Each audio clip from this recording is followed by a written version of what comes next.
Wow, ang dami-dami mong tinutukoy pero hindi mo matukoy-tukoy kung sino talaga.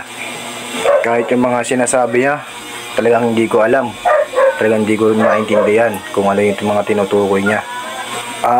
O baka siya lang nakakaalam kung ano yung tinutukoy niya. Ewan ko, basta kapag may tinutukoy siyang bagay, umuoo na lang ako eh. Mahirap na kasi kapag hinindihan, baka mamaya maglumpasay sa semento at sa sahig o sa kalsada. Tapos baka mamaya mapahamak pa dun, ako pa yung sisihin nang wala sa oras. Speaking of oras, ganun din naman. Kumaga ako wala yung oras, tinitingnan ko, ganun din naman ako. Hindi yung ginagawa kong pattern.